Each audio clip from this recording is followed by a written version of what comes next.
Se você fechou a sua Bíblia, eu peço para que você abra novamente no Salmo de número 145. Ou se você chegou agora na nossa transmissão, Salmo de número 145, para juntos aprendermos da palavra do Senhor.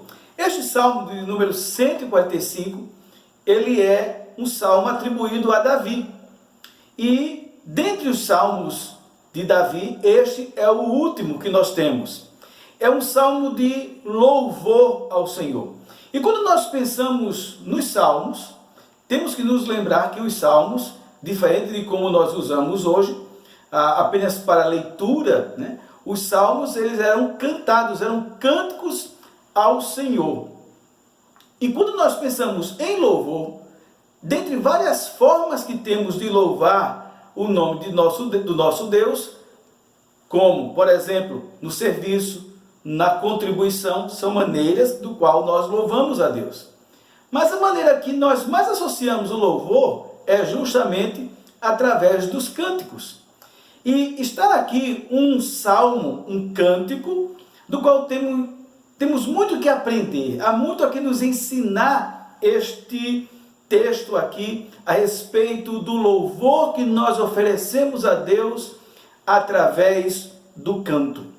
Quando nós olhamos para este salmo, ele pode ser dividido da seguinte forma: do verso 1 até o verso 2, você tem um louvor inicial ou de abertura do salmo. Do versículo 3 até o versículo 7, você tem a grandeza de Deus sendo expressa.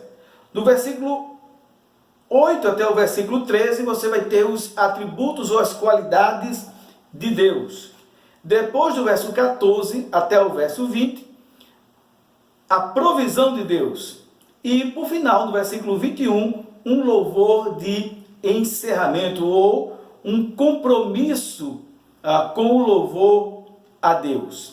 Então, nós vamos meditar nessas partes aqui deste salmo e extrair aqui algumas lições práticas para a nossa vida no final. Então, vamos para a primeira parte, que está do verso 1 e o verso 2, quando há um louvor de abertura. Olha aqui comigo o verso 1 e o verso 2. Exaltar-te-ei, ó Deus meu e Rei, e bendirei o teu nome para todo sempre. Todos os dias te bendirei e louvarei o teu nome para todo sempre. Então Davi começa este salmo, Davi começa este cântico de louvor ao seu Deus, ao nosso Deus, exaltando a Deus. Você encontra aí a palavra exaltar, bendizer, louvar, que na verdade é a mesma coisa. Então quando eu digo que eu vou exaltar a Deus, eu vou bendizer a Deus, eu vou louvar, adorar a Deus, é a mesma coisa, tem o mesmo sentido, apenas palavras diferentes para dar beleza à poesia e também para reforçar a ideia. Então, por que nós temos essa ideia aqui sendo reforçada de louvor a Deus por meio dessas palavras? Porque, como o próprio texto aqui nos mostra, Deus, ele é o objeto-alvo do nosso louvor, ou melhor, deixa eu colocar da seguinte forma: Deus é o único que deve ser o objeto do nosso louvor. Objeto no sentido de alvo. Porque, olha aqui comigo, exaltar-te-ei, ó Deus meu e Rei.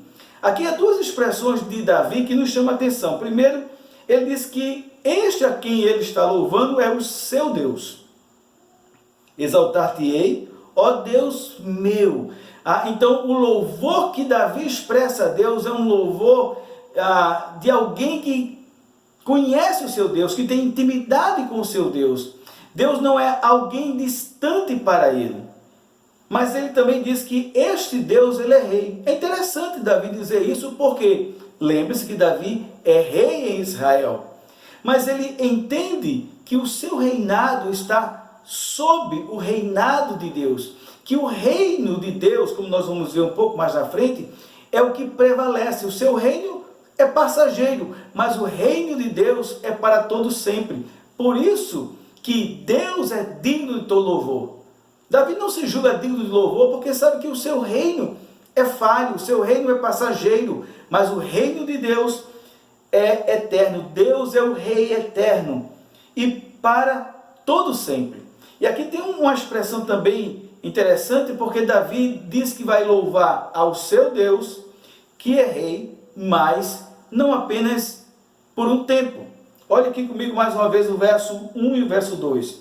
Exaltar-te-ei, ó Deus meu e Rei, bendirei o teu nome, observe agora, para todo o sempre. Versículo 2. Todos os dias te bendirei e louvarei o teu nome para todo o sempre. Aqui dá-nos a ideia dupla. Primeiro, de eternidade. Então, Davi está dizendo que vai louvar ao Senhor por todos os dias, ou seja, tempo presente, mas também para sempre, ou seja, na eternidade.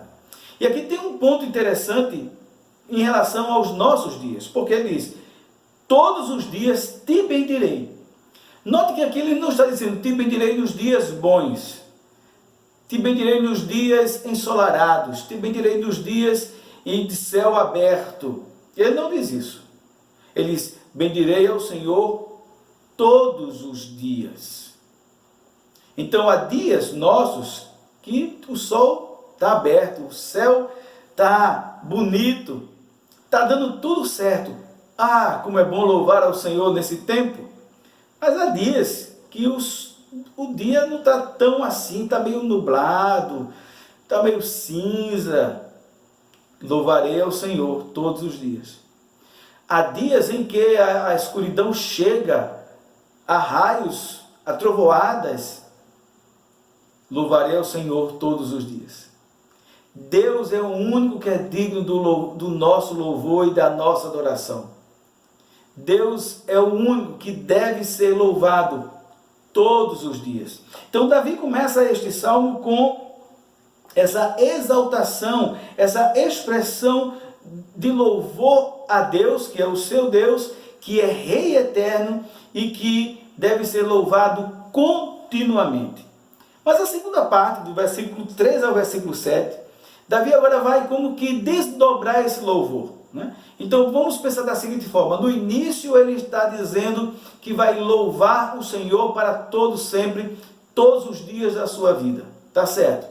Mas agora ele começa então de fato a louvar, de fato a engrandecer, de fato a exaltar. E como ele faz isso? Primeiro, ele fala sobre a grandeza de Deus. Isso aí você vai encontrar no verso 3 até o versículo 7. Olha comigo. Grande é o Senhor e muito digno de ser louvado. A sua grandeza insondável é. Uma geração louvará a outra geração as tuas obras e anunciará todos os seus poderosos feitos. Meditarei no glorioso esplendor da tua majestade e nas tuas maravilhas. Falar-se-á do teu poder, dos feitos tremendos, e contarei a tua grandeza. Versículo 7. Divulgarão a memória de tua muita bondade, e com júbilo celebrarão a tua justiça. Então, Davi diz, eu vou louvar ao Senhor todos os dias, e a primeira coisa que lhe vem à mente ao louvar o nome do Senhor é a grandeza do Senhor. E quando nós pensamos na grandeza do Senhor, aqui, olhando esse texto, podemos perceber que Deus, por sua grandeza, ele é digno do louvor. Olha aqui comigo o versículo 3. Grande é o Senhor, e porque ele é grande, então ele diz, e muito digno de ser louvado. Não há Deus tão grande como o nosso Deus. Não há Deus tão majestoso como o nosso Deus. Não há Deus tão cheio de glória e esplendor como o nosso Deus. Até porque ele é o único Deus. Então, sendo ele o único Deus, cheio de glória, cheio de majestade, cheio de esplendor, então ele é o único que deve ser adorado. Ele é o único que é digno, grande é o Senhor e muito digno de louvor. E olha que diz o versículo 3 aí, o final, a sua grandeza, sua majestade, o seu esplendor é insondável. Ou seja, não se pode medir, não se pode descrever, não se pode demonstrá-lo plenamente. Todos os reis, e lembremos que Davi era rei, a sua glória poderia ser medida. Você vai ver textos em que se diz a quantidade de ouros, de bens que os reis tinham. A grandeza pode ser medida dos reis, mas a grandeza do Supremo Rei, do Rei Eterno, do Deus que é grande, não se pode medir. A sua glória não se pode mensurar. O seu esplendor não se pode contemplar plenamente. Por isso que ele é digno de louvor. Essa grandeza, ela é insondável. Eu acho muito bonito esse final aqui do versículo 3. A sua grandeza insondável é. Mas essa grandeza insondável, imensurável de Deus, ela precisa ser proclamada. Olha aqui comigo o versículo 4, 6 e 7. 4. Uma geração louvará a outra geração as tuas obras e anunciará os teus poderosos feitos. Versículo 7. 6 e 7. Falar-se-á do poder dos teus feitos tremendos e contarei a tua grandeza. Divulgarão a memória de tua bondade e com júbilo celebrarão a tua justiça. Então Deus, por sua grandeza insondável, é digno de louvor, mas essa grandeza insondável que o faz digno de louvor precisa ser anunciada. Talvez Davi não tivesse menção daquilo que ele estava dizendo quando disse: uma geração louvará a outra geração as tuas obras. Ou seja, ele estava pensando na próxima geração. Mas não foi só a outra geração que louvou ao Senhor, mas a outra chegou até nós e perdurará para todo sempre. A grandeza de Deus, a majestade de Deus, que é insondável, que é imensurável. Por isso ele é digno de louvor, por isso que essa grandeza precisa ser proclamada. Mas há uma coisa que me chama a atenção aqui, é que essa grandeza precisa ser também contemplada. Olha comigo o verso 5. Meditarei no glorioso esplendor da tua majestade e nas tuas maravilhas. Meditarei, vou contemplar, vou refletir na tua grandeza, na tua majestade. E aqui, irmãos, aqui tem um ponto muito interessante. Será que quando nós estamos, por exemplo, louvando o nome do Senhor, estamos orando, como oramos agora há pouco, nós paramos para pensar na grandeza de Deus, na majestade de Deus e verbalizamos isso? Você já notou que as nossas orações, elas são marcadas por muito mais petição a Deus, e que não há nada de errado, a Bíblia nos ensina a pedir ao Senhor.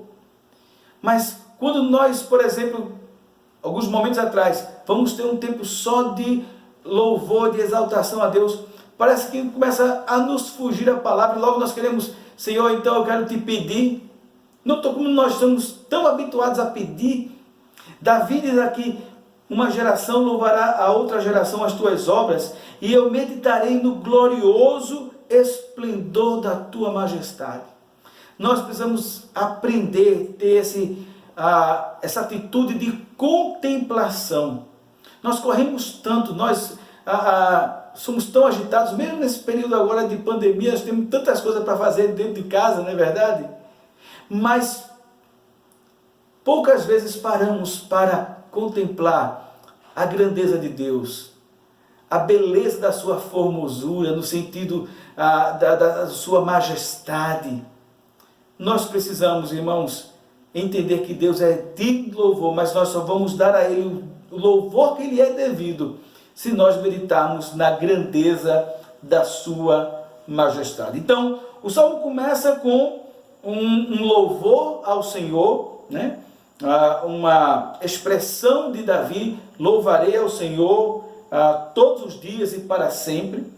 Depois ele segue para falar da grandeza de Deus, do qual deve ser proclamada e contemplada. E então, a partir do verso 8 e o verso 13, ele vai então como se expandir um pouco mais ainda dessa grandeza, falando das qualidades de Deus. Então pensa aqui, que ele falou da grandeza de Deus, da majestade de Deus, do esplendor que é insondável. Mas se tivéssemos então o conjunto de Davi, se Davi nos fale um pouco mais dessa grandeza de Deus.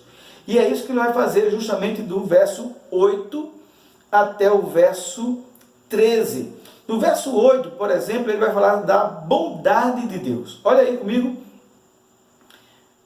Benigno e misericordioso é o Senhor, tardio em ira-se e grande em clemência. Então aqui só no versículo 8 você vai encontrar três qualidades de Deus, três atributos de Deus, como nós chamamos na teologia. Olha aqui, primeiro ele diz que Deus ele é benigno, ou seja, Deus ele exerce bondade. Os salmos, aliás, toda a palavra do Senhor, mas olhando os salmos, como temos estudado esse tempo, há sempre salmos que diz que o Senhor é bom. O Senhor é bom e digno de todo louvor. O Senhor é bom. Então, quando nós falamos da grandeza de Deus, nós estamos pensando na sua bondade. O quanto Ele é bom. Às vezes a gente tem a percepção, o sentimento que talvez Deus não seja assim tão bom, mas Ele é bom. Em todo tempo Ele é bom. Em todo tempo.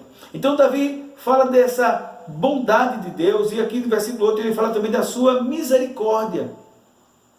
Ou seja, Deus não nos pune como deveríamos ser punidos. E aqui nós nos lembramos, por exemplo, de Jeremias, quando estava em toda aquela aflição pela a situação em que o povo se encontrava, e a sua alma se desespera, e ele disse que vai buscar esperança, algo que lhe dê esperança, vai buscar na sua mente, na sua memória, algo que lhe dê esperança, e então ele encontra. E o que é que ele encontra? É que as misericórdias do Senhor se renovam a cada manhã. Elas são a causa de não sermos consumidos, portanto esperarei nele. Jeremias encontra alento, conforto, renovação ao contemplar a grandeza da misericórdia de Deus. E é isso que Davi está fazendo aqui, louvando a Deus por sua bondade, por sua misericórdia. E olha o que diz mais o versículo, que ele é tardio em irar-se e grande em clemência. O que quer dizer isso? Que Deus é um Deus longânimo, Deus é um Deus paciente, Deus não se ira fácil. Por isso que quando nós encontramos algumas orientações para a nossa vida cristã prática, por exemplo, Tiago 1,9, quando diz que todo homem seja pronto para ouvir, tardio em falar-se, olha, tardio em irar-se, é porque nós precisamos refletir esse caráter de Deus, no sentido da longanimidade, da paciência de Deus.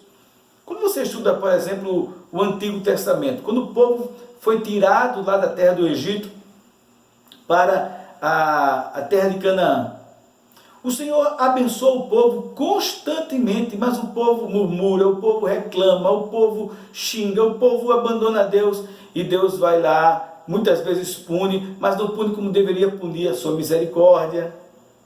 E Deus vai, até que chega um ponto, Deus diz assim, bom, agora essa geração vai ficar, vai entrar outra geração. Mas até chegar aí, foi muita paciência de Deus. Quando você vai ver o povo depois estabelecido lá na terra, então Deus dá as normas, e Deus levanta profeta atrás de profeta, chama ao arrependimento, o povo se arrepende, o povo depois volta a pecar, e fica nessa o tempo todo, vamos adorar a Deus, daqui a pouco levanta outra geração, outro rei, que abandona o Senhor, o povo abandona também a Deus, e só depois de muito tempo que Deus diz assim, agora vai para o cativeiro, agora vai receber a disciplina. Mas note, não é da noite para o dia que acontece isso, que Deus se ira e pune o seu povo. Não, porque aqui diz que ele é tardio em irar-se e grande em clemência. Que coisa maravilhosa, irmãos. Os pagãos veem os seus deuses como aqueles deuses em que simplesmente da noite para o dia acorda de mau humor.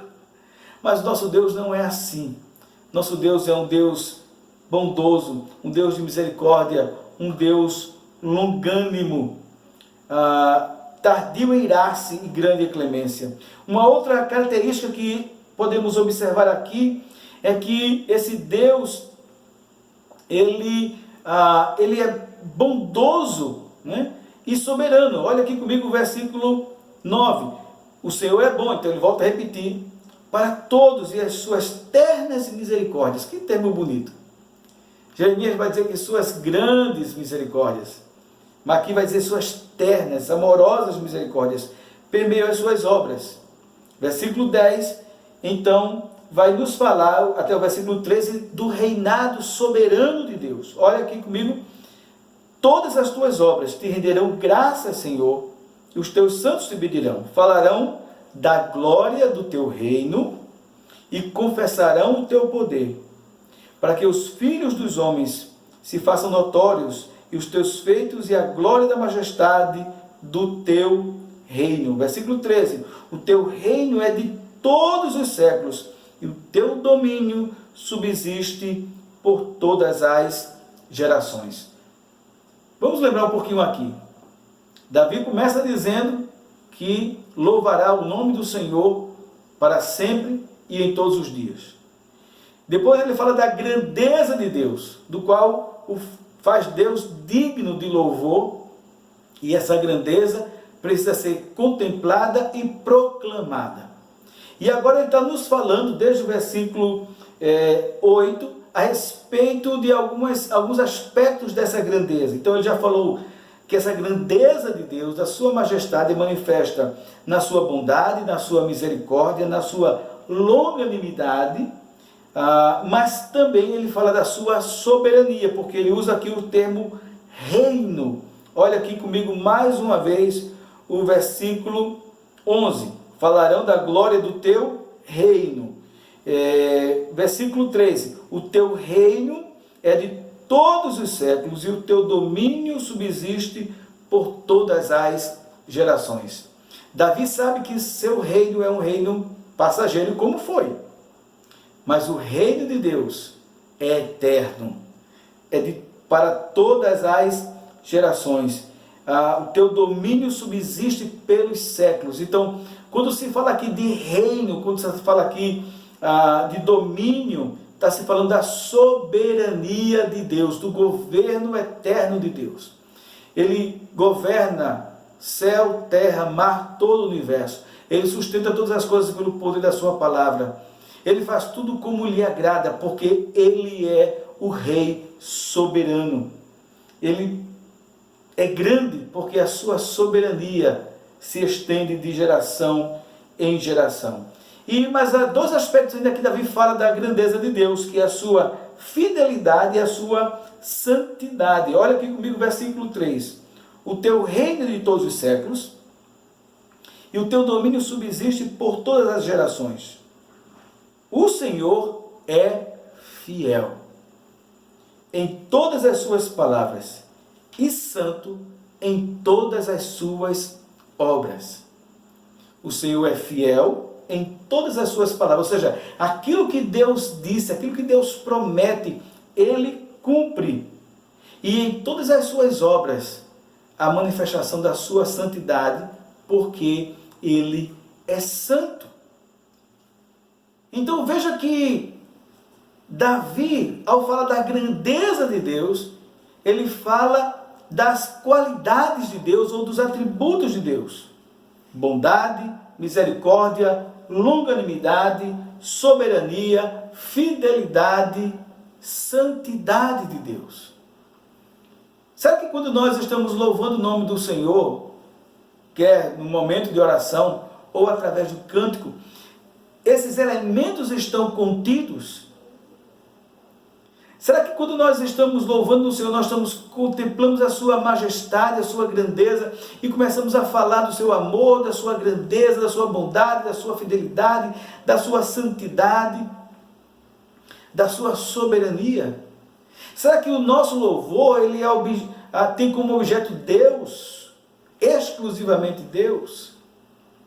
Davi nos ensina isso aqui. Então, Ele começa com uma palavra que vai louvar o nome do Senhor, depois ele vai falar da grandeza de Deus, e ele vai destrinchar essa grandeza de Deus, falando dos atributos de Deus ou das qualidades de Deus. E agora ele vai ainda continuar falando agora da provisão de Deus. Veja aí comigo o verso 14, versículo 14 até o verso 20. Então o que é que nós encontramos aqui do verso 14 e o verso 20?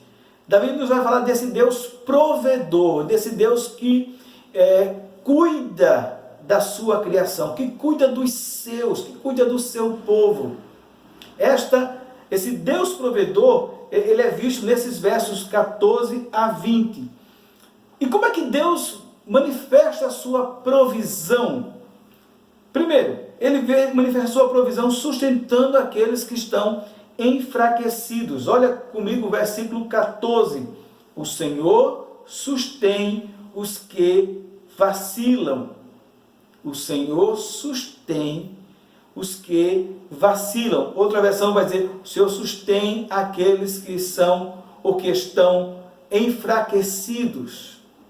Então, uma das maneiras pelo qual Deus manifesta a sua grandeza, que Davi está louvando, é através da sua provisão. Provisão em quê? Em dar força, em sustentar aqueles que estão enfraquecidos. Mas não apenas sustentar os que estão enfraquecidos, fortalecer. Às vezes, esses que estão enfraquecidos, ou muitas vezes nós estamos enfraquecidos, até caímos. Não é verdade? Alguns estão enfraquecidos. O Senhor, na sua misericórdia, sustenta. Mas alguns chegam ao ponto de cair, de prostrar-se. Olha o final do versículo 14. E, então, o Senhor não apenas sustenta os fracos, mas para aqueles que caíram, olha, apruma todos os prostrados. Que coisa bonita, irmãos. Que texto tão belo. Que maravilha da palavra de Deus. O Senhor, na sua provisão, sustenta aqueles que estão fracos. Talvez você esteja me escutando e você está sentindo-se fraco hoje. Saiba que esse texto é para você.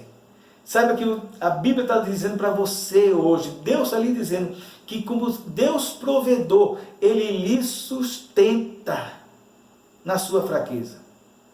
Mas talvez alguns possam estar dizendo, eu fui tão fraco que eu já caí, eu estou prostrado.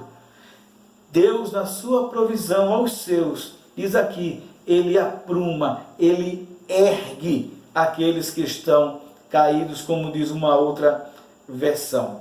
Então, essa provisão de Deus é manifesta em sustentar aqueles que estão enfraquecidos, erguer aqueles que estão prostrados ou caídos, mas também prover o alimento, a satisfação daqueles que necessitam. E, na verdade, todos nós necessitamos, toda a criação necessita.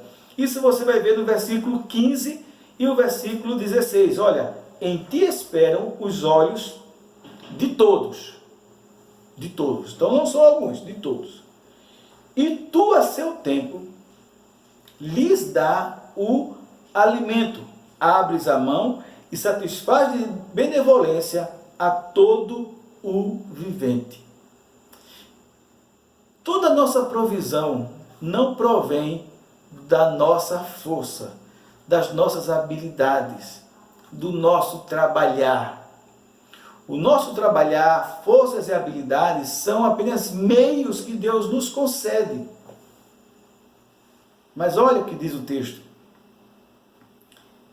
Em ti esperam os olhos de todos e a seu tempo Ele lhes dá o alimento. Então quem dá o alimento para mim e para você é Deus.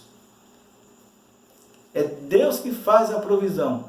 É Deus que faz com que o alimento chegue à nossa mesa. Então, quando sentamos à mesa e temos o que nos alimentar, não foi a habilidade nossa que promoveu aquilo, não foi o nosso esforço, o nosso trabalho. Na verdade, foi Deus que nos deu força, nos deu trabalho, nos deu as condições e o alimento chegou ali.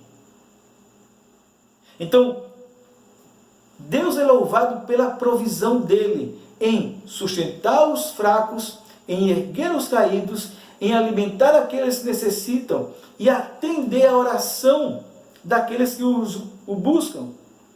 Na verdade, olha o versículo 17 ao versículo 20.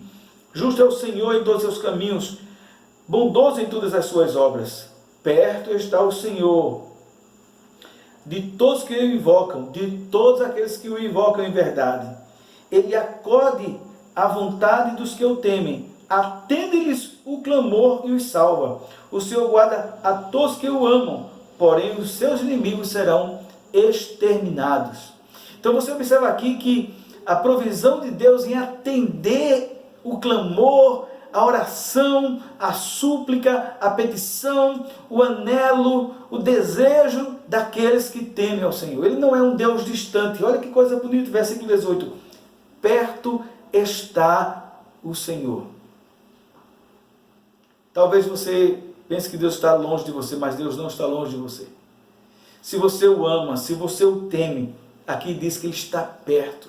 E perto para quê? Para acudir, versículo 19, para satisfazer o desejo do seu coração conforme o querer dele, para atender o seu clamor, para lhe salvar. Perto está o Senhor. Isso é a provisão de Deus. Nós temos o hábito de sempre pensar na provisão de Deus apenas do suprimento das nossas necessidades físicas, mas vai além disso. Davi nos mostra que esse Deus provedor, Ele é provedor de força para quem está cansado, quem está enfraquecido ou cansado. Ele é o provedor que ergue aquele que está prostrado. Ele é o provedor daquele que precisa de alimento. Ele é o provedor daquele que está precisando de resposta à oração. É esse Deus que deve estar louvando. É esse Deus que Davi diz que louvarei ao Senhor todos os dias da minha vida. É esse Deus do qual Davi diz assim: eu vou te exaltar para sempre. Será que, volto a repetir, será que nós temos essa percepção, essa contemplação deste Deus? E então Davi encerra este salmo com um compromisso. Ele diz que louvarei ao Senhor. E ele vai terminar mais uma vez com um louvor, mas um louvor como se fosse assumindo um compromisso. Olha o que diz o versículo 21. Profira a minha boca louvores ao Senhor, e toda a carne louve o seu santo nome para todo o sempre. Profira a minha boca louvores ao Senhor. Ou seja, que não sai da minha palavra, dos meus lábios outra coisa para o Senhor, senão louvor. É bem verdade que Davi teve momentos de aflição, teve momentos de tristeza, de angústias e fez petições ao Senhor. Mas como temos visto em outros salmos, mesmo no clamor, mesmo na petição, sempre há um espaço e sempre haverá um espaço para louvar o nome do Senhor. Mesmo em meio à angústia, mesmo em meio à aflição, mesmo em meio à dor, mesmo em meio à petição, sempre haverá um espaço para louvar o nome do Senhor. Profira a minha boca louvores ao Senhor. Era um compromisso que Davi estava assumindo consigo mesmo e com o seu Deus a quem ele adora. Que aplicações, irmãos, então nós podemos fazer desse texto para a nossa vida? Eu falei no início dessa transmissão que uma das maneiras pelo qual nós associamos o louvor é através da música. É preciso lembrar que louvamos ao Senhor de várias formas, mas uma das formas que nós logo associamos o louvor é a música. Então, por isso o louvor a Deus através da música, ou por isso que o louvor a Deus através do cântico, deve ser pautado pelas Escrituras, pela palavra de Deus. Então, a primeira aplicação que eu quero fazer aqui é que nós devemos voltar à palavra de Deus, para aprender a louvar a Deus como os servos de Deus louvavam, como Davi louvava. Há um cântico que diz: como rei Davi, quero te louvar, quero te adorar, como o rei Davi. Então, e como é que Davi adorava a Deus? Falando da sua grandeza, falando das suas qualidades, falando da sua soberania, falando do seu amor, falando da sua fidelidade, falando da sua santidade, falando da sua provisão. Era assim que Davi louvava ao Senhor, era assim que Davi adorava a Deus, e é assim que nós devemos adorar a Deus. Por isso que a primeira aplicação é que nós devemos voltar às Escrituras, para ver como os homens de Deus louvavam a Deus. E se nós também queremos ser homens e mulheres de Deus, que louvam a Deus corretamente, temos que aprender com a palavra de Deus, aprender com esses homens que foi registrado na palavra de Deus. Segunda aplicação que eu quero fazer aqui, é que Deus deve ser o centro do nosso louvor e não nós mesmos. Isso parece ser tão óbvio, isso parece ser tão lógico, mas irmãos, quantas vezes nós esquecemos disso? Quantas vezes nós nos emocionamos e cantamos músicas, ou ouvimos músicas que deveriam ser louvores a Deus, mas não são. Porque o centro da música, o centro da poesia, o centro da letra, o conteúdo não é Deus, mas é o homem. Deus está colocado ali na letra apenas como um servo que vai estar atendendo os nossos sonhos, os nossos desejos, os nossos caprichos. O único louvor que exalta a Deus é aquele que fala dele. O único louvor que exalta a Deus é aquele que fala dele. Se falar de qualquer outra coisa, se falar de qualquer outra pessoa, se falar de mim, não será louvor. Louvor que exalta a Deus é louvor que fala dele mesmo. E aí temos uma terceira aplicação. Precisamos avaliar os nossos cânticos, o nosso louvor a Deus. Por isso, irmãos, que de uma forma bem particular, né? Os irmãos da nossa igreja sabem, nós somos tão zelosos com os cânticos, porque não é qualquer cântico que adora, exalta a Deus, mas cânticos como esse, que contemplam a grandeza de Deus, que falam da majestade de Deus, que falam dos atributos de Deus, da soberania de Deus, da provisão de Deus, da beleza da majestade de Deus. Então avaliemos os nossos cânticos de louvor ao nosso Deus. Mas eu não posso terminar esta mensagem, mesmo sendo um texto de louvor e de exaltação ao nosso Deus, sem trazer uma palavra para você que ainda não conhece o nome do Senhor, que ainda não louva a Deus como deveria louvar. E mesmo esse texto aqui de exaltação a Deus, há uma palavra que precisa chamar a atenção, e eu quero que lhe chame a atenção. Versículo 20, no Salmo 145, diz assim: o Senhor guarda todos os que o amam. Então note que Deus não vai guardar a todos, Deus não vai proteger a todos, Deus não vai ser benevolente com todos, Deus não vai ouvir o clamor de todos. Deus guarda, ouve, protege quem? Aqueles que o amam. E quem ama a Deus, como o Senhor Jesus vai dizer, aqueles que me amam guardam os meus mandamentos. Então você não pode dizer que você ama a Deus se você não guarda os mandamentos de Deus, se você não obedece ao Senhor, se a sua vida está longe dele. Então essa promessa de Deus aqui é para aqueles que o amam. E se não ama o Senhor por não guardar os seus mandamentos, olha o que diz o versículo 20 final: porém os ímpios serão exterminados, serão condenados. Paulo, quando escreve sua carta aos Tessalonicenses, capítulo 1, versículo 9, nos versículos anteriores ele vai dizer que Cristo virá naquele dia com seus anjos e santos, e aqueles que têm sofrido, padecido por causa do amor ao seu nome, receberão refrigério, alívio das suas tribulações. Porém, ele virá tomando vingança contra todos aqueles que não conhecem o Senhor Jesus, ou seja, que não tem comunhão com Cristo Jesus e não obedece o Evangelho. E diz o texto: estes sofrerão eternamente, banidos da face do Senhor. É isso que o texto está nos dizendo. É esse o sentido aqui de ser exterminado. Não é de aniquilamento, porque aí seria muito fácil. Você vive toda uma vida longe de Deus e simplesmente depois deixa de existir. Não é isso que o texto está dizendo.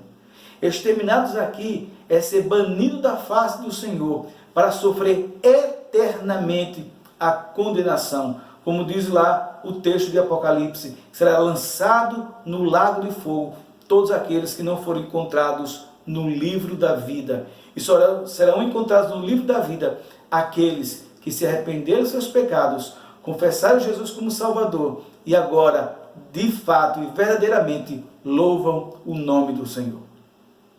Então, se você está me escutando nessa noite, nessa transmissão, arrependa-se dos seus pecados, volte para o Senhor, para que você preste a Ele o verdadeiro louvor, não apenas hoje, mas para todo sempre, para que você não seja encontrado dentro dessa classificação de ímpios que serão banidos da face do Senhor para sofrer perdição, tormento eterno.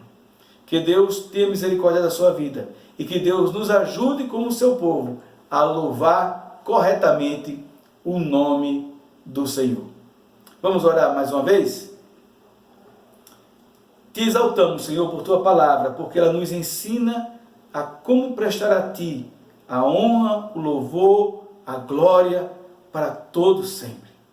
Pedimos que o Senhor nos ajude a termos cânticos de louvores ao teu nome, que exaltam a ti, que falam de ti, que são dirigidos a ti. E quando esses cânticos de louvores ao teu nome falam de ti e são dirigidos a ti, a nossa alma é elevada, a nossa alma é fortalecida, consolada, satisfeitas em ti mesmo. Assim nós oramos e agradecemos em nome de Jesus. Amém.